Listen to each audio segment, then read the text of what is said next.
Hello' friends, অন্য এটা mini ব্লগলৈ আপোনাক স্বাগতম জনাইছোঁ। আৰু আজি বাবামণিক তাৰমানে চুলিখিনি খুৰাই দিওঁ, মানে জন্ম চুলি খুৰাই দিয়া নাছিলোঁ। আৰু যিহেতু তাৰ গৰম বন্ধ, গতিকে এক মাহত তাৰ আহি যাব চুলিখিনি, গতিকে সেইকাৰণে তাক লৈ যাব ওলাইছোঁ। এতিয়া চেলুনত যাই আছোঁ ৰ'ব। এয়া চেলুন আহি পালোঁ, আৰু চেলুন আহি পাই তাৰ বোলে পিয়াহ লাগিল, গোটেই মই এটা পানীৰ বটল এটা আনি দিলোঁ। আৰু লগে লগে তাক মানে নাপিতে লাগি গ'ল, আৰু তাৰ লগত মানে চুলিখিনিত মানে পূৰা কাটা পাউডাৰ চাউডাৰ দি লৈছে। সি প্ৰথমতে অমান্তি ৰাজি হোৱা নাই, তাক ভাৰকে ভুৰকে আছোঁ আৰু কিবা কৰি। এয়া কাপোৰ চাপোৰ দিলাক তাক, পূৰা লাগি গ'ল চুলি কাটাত।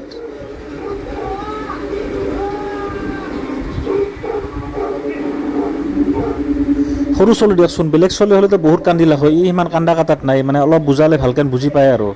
কিন্তু কিছুমান সৰু ল'ৰা আছে বহুত কান্দিয়ে থাকে, মানে নাপিতটোৱে কৈ আছে যে বহুতে দিগদাৰ দিয়ে ভালেখিনি। এই অলপমান শেষত অলপমান কান্দিছিল, কিন্তু তাক বুজালোঁ, মানে দোকানত কিবা দিম বুলি ক'লোঁ, সেইকাৰণে বুজোৱাৰ কাৰণে মানে ভালকৈ কাটিব দিলে আৰু লাষ্টক লগি।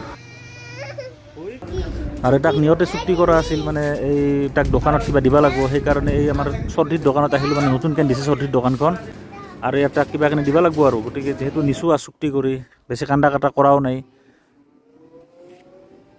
গতিকে এইখিনি আছিল দিয়ক ভিডিঅ'টো। আৰু ইও ঘৰ আহি পালাক, আৰু তাৰ বিৰাট ফূৰ্তি আৰু, মানে চিপছ মানে কি ৰোল পাইছে, কিবা ক্ৰীম ৰোল খায়, এই আৰু তামাম ফূৰ্তি। গতিকে ৰাখিছোঁ দিয়ক ভিডিঅ'টো ইয়াতে।